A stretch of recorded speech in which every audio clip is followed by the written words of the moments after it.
Today, January 15th, 2024, marks the annual holiday and celebration of life of the esteemed Dr. Martin Luther King Jr., one of the most influential thinkers, leaders, and impactful change makers in human history.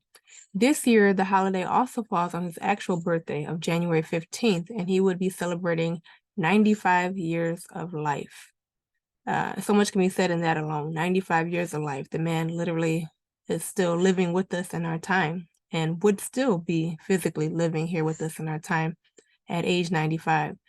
So often we think about kind of the glory days or the good old days or those kinds of days like they were ancient centuries ago. But this is a man who would literally still be walking the earth today had he not met the violent end that he met.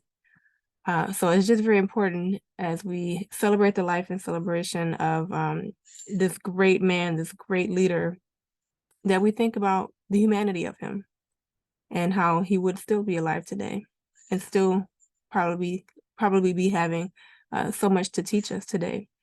But nevertheless, as we look back and reflect on his life and his legacy, so much wisdom can be gleaned from just studying his life.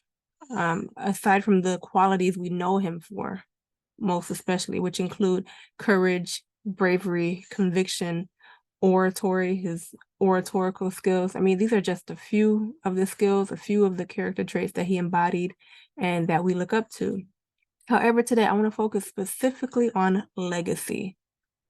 Legacy. It's a very commonly used word, but it's a very important word. It's a very distinguished word, a lot of meaning in it. But what does it mean, right? What does it look like? And what can we learn from Dr. King's legacy to model and shape our own? So according to Webster's dictionary, legacy is a gift by will, especially of money or other personal property. And this is a legal term, a legal definition. But also according to Webster's, legacy is defined as something transmitted by or received from an ancestor or predecessor from the past. And that's often how we think of it. Well, I have my own definition. So this is trademarked. I'm already calling it now, and I've already called it before, so don't take it. This is attorney Tina Patterson's definition of legacy. Legacy is living life beyond death. It is the mark you leave behind with the life you lived. And when it comes to Dr. Martin Luther King Jr., another one of my quotes, I think fits him perfectly. The vision will always outlast the visionary, just like the message will always outlast the messenger. So what is it that this person embodied that is going to outlive them and still be beneficial to other people decades and centuries later? So that's my definition of legacy: living life beyond death, the mark you leave behind with the life you lived. And so obviously with Dr. King's legacy, it was extremely monumental. His life was larger than life, and it was literally monumental because there's a literal monument of him on the National Mall in Washington, D.C., which is the nation's capital. And when we look back on history, when we look at his life and all that we learned about him, clearly he pursued his purpose, and his calling from God was much higher than many humans throughout the course of human history. Okay. So this is not to deter anyone from thinking, oh my gosh, I have to get at that level. Everybody's purpose, everybody's calling is going to be different. So everybody's legacy is going to look different because everybody is individually different, period. None of us have the exact same fingerprints. So how can any of us leave the exact same legacy? We can't. Okay. So it's not to try to duplicate it, but to replicate it and shape it into our own legacy for what we're going to be remembered by, what we're going to leave behind. Okay. So again, it's not for intimidation. It doesn't mean you have to do the exact same thing, but we can model some of the things he did, that Dr. King did, in order to leave behind a legacy for our own generation or generations to follow, and whoever's coming next. Okay.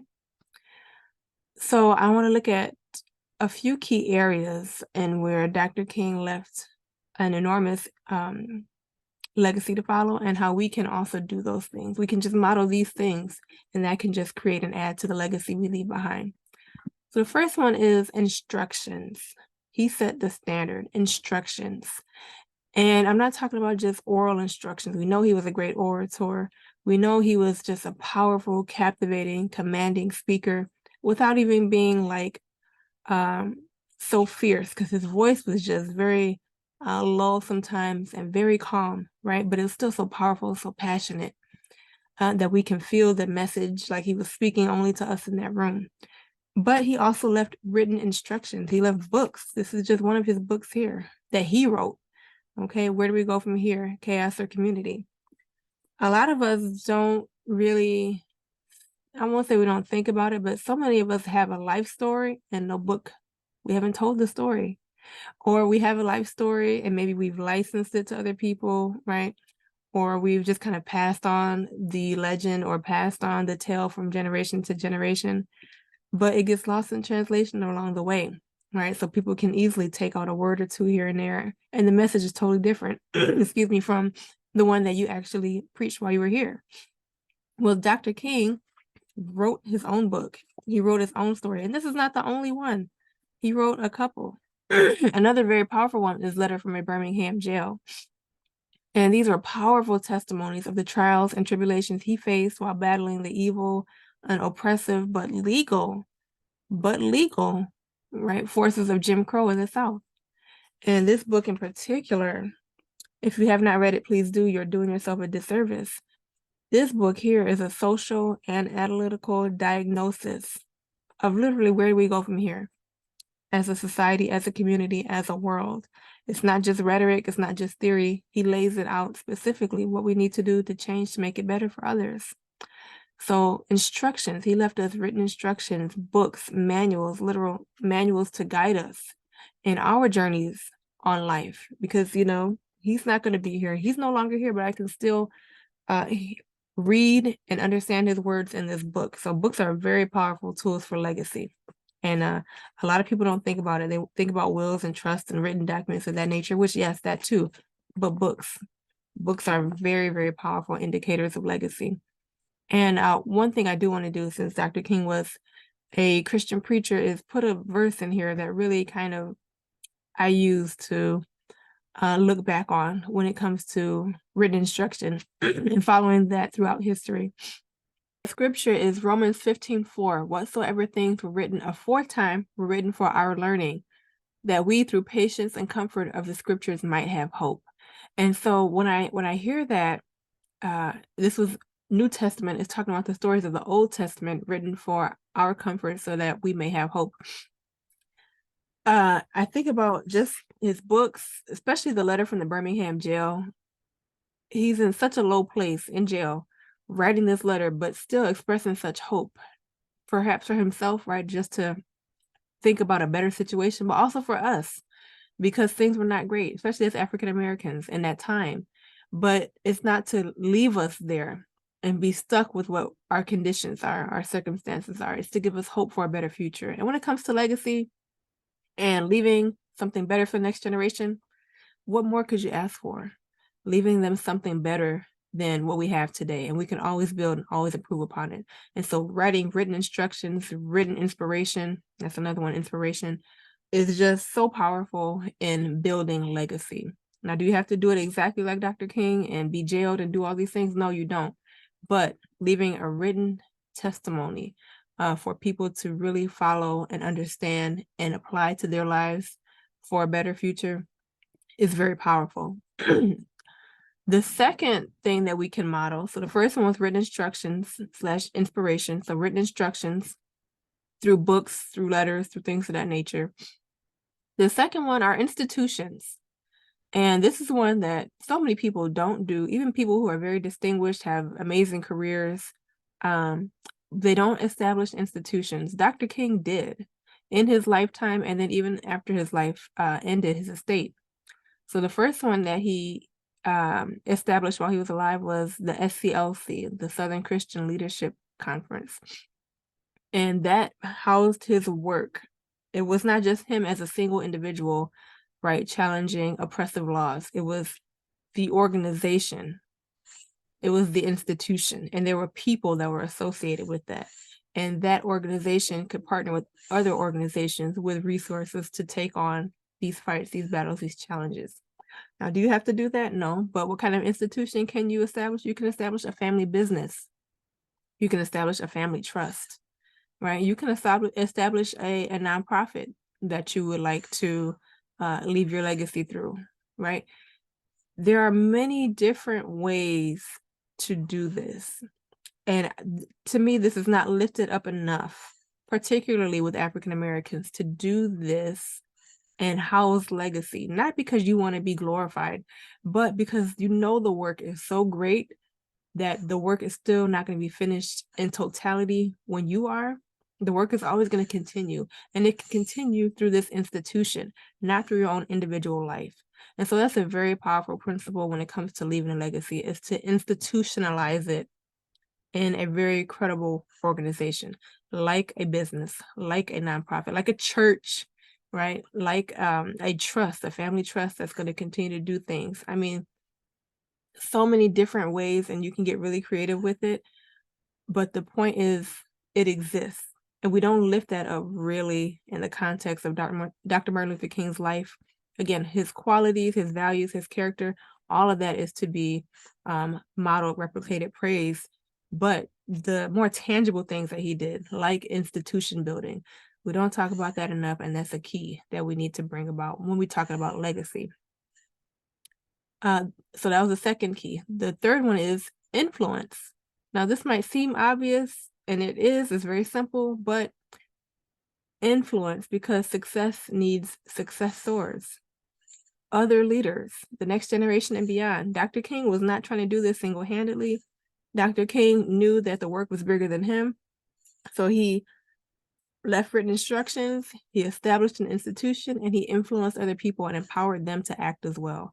There are so many products of the King legacy while he was alive and beyond his death. One of them I can think of is the late the late Congressman John Lewis, who was a very young man in the South marching with Dr. King. And I mean, just spending that time together had such an amazing influence on him that we look at John Lewis's life and the legacy he left behind. King put his influence in him. And it doesn't matter how you feel about these people. Jesse Jackson is another one. Okay. I mean, so many great civil rights leaders, politicians, people who were very instrumental in trying to bring about greater equality and rights for African Americans, other oppressed groups in this country. They were influenced directly by Dr. King. And he was influenced by other people before him as well. And during his time, like a Nelson Mandela, like Mahatma Gandhi in India, right? So, but he knew that this was his assignment and that he couldn't do it alone. So he put that influence into others. And we can do the same things. When we talk about influence, the greatest, biggest influence is often right behind us, our children. Okay, so it doesn't have to be, you know, we have to go and develop the next Jesse Jackson, all right? We don't have to go and develop the next John Lewis or what have you, but you don't know what is to come from the life of your children. If you're running a business and you have very treasured and valuable employees, you don't know what's going to come out of them. Teachers, you don't know what's ever going to come after your student and just the potential inside of them. So this influence, the influence that you can infect them with, a positive and empowering influence, is so valuable when it comes to leaving a legacy. And that will never be forgotten. Okay, so that's number 3, is just influence. And we can go on and on and on about his influence, but we do talk about that often when it comes to Dr. King. I just want to get through the last point here, though, is his impact, number 4. So the first one, we had written instruction. The second one, we had institutions. The third one, we had influence. And then the fourth one, we had impact. And I want to kind of break this one down because we think about this ginormous impact he had, which he did. But he started where he was and then he kept growing. And so that's the key we can follow. Start where you are and keep going. Keep going and keep growing. So he started locally with the Montgomery bus boycott. That was a local thing, right? The city of Montgomery, Alabama. The bus boycott lasted for a year. It disrupted that economy. And that's what catapulted him into national leadership and a national impact. Okay, and the civil rights movement kind of around that time, 1955, from then until 1964, when the Civil Rights Act was enacted, right, along with other changes, that's where his development came into a national leader. He didn't start there though. He didn't start there with giving speeches on the National Mall with the I Have a Dream speech. He was local first, okay? Even his church, he was local first. But it didn't stop there either, because he kept going and he kept growing. His impact became global, and he eventually won the Nobel Peace Prize, in the 1960s, and he was the youngest at that time to win that award. And he also toured Africa and was very influential in the African liberation movements as well. So his impact, he didn't say, oh my gosh, there's so much work to do, I'm not even going to start because I don't even know how I'm going to do it. He started where he was, and he kept going and growing into greater responsibility and greater leadership. He may or may not have planned to become this global figure, may or may not have planned to, win the Nobel Peace Prize at the very young age that he did. But it didn't matter. He just started. He started where he was. He kept going and he kept growing into these opportunities so that by the time they came, he was able to take advantage of them. And that is all cemented in his legacy. We continue to live out his legacy each and every single day because of his impact, what he was able to do, not just in the local community. He didn't just stop there, not just nationally for African Americans around the country. He didn't stop there, but globally. And because of his global impact, we're able to celebrate him in the way that we celebrate him today. Okay, so these are some keys that we can lift out, some principles to model when it comes to leaving legacy based on the life of Dr. King. And with that being said, ask yourself, how big will your legacy be? How grand will it be? How great will it be? How long will it last? How far will it reach? And guess what? If it's not at Dr. King's level, that is okay. Because I'm sure there were people in his life that never reached his level, but they nevertheless influenced him. Okay, his parents, his teachers, his siblings, right? We don't think of them as, the same as where he is, right? Because we know Dr. King, but all these people in his life were influences. All of them had their own legacy that they left behind that he cherished. So we don't need to be comparing ourselves to him, but we can look at what he did and model it for our own purposes and take that into the future for the next generation to follow and for them to have, and for them to model, repeat, and just make the generational impact greater, grander, and better for the future and beyond. Okay. So with that being said, again, Dr. King obviously lived a life that was grand, and it would continue to make an impact in the decades, if not centuries ahead. And looking back on it, we are in awe of his achievements, but certainly this is probably the most important part of it all. None of it was easy for him. It wasn't easy for him, and it certainly wasn't easy for a man like him in his time in the Jim Crow South, where African Americans were excluded from doing so much that we take for granted today. And it was because of Dr. King that we have so many of the liberties that we do today. Okay, this was not easy by any stretch of the imagination. It wasn't even really simple. And this is evidence, and it's cemented by the tragic and violent assassination that caused his death. That's how hard it was. That's how hard he was taken out. Okay, that's how difficult it was, how challenging it was. But even in this, he left us a key of wisdom to follow, which is to do it anyway. Do it anyway. When you have that conviction, the courage will build and everything will flow. Do it anyway. His final speech in Memphis upon the mountaintop, just the night before his death, it was prophetic in examining the days of his life and questioning literally how much longer he had, and just knowing that his time was limited. If he even knew within the hour, which I'm listening to the speech, I think he did. Okay, but rather than keep quiet and retreat, he raised the volume. He raised the volume on the message because he knew it was not about himself alone. He knew it was bigger than him, so that no matter what was going to happen to him, the work would continue for generations to come. Okay, so the ultimate measure of how we can model King's life and legacy is to understand the risk, but live our lives and take the action anyway, and knowing that the rewards are much greater, not for us, not for ourselves, but for all the generations who will follow. Thank you.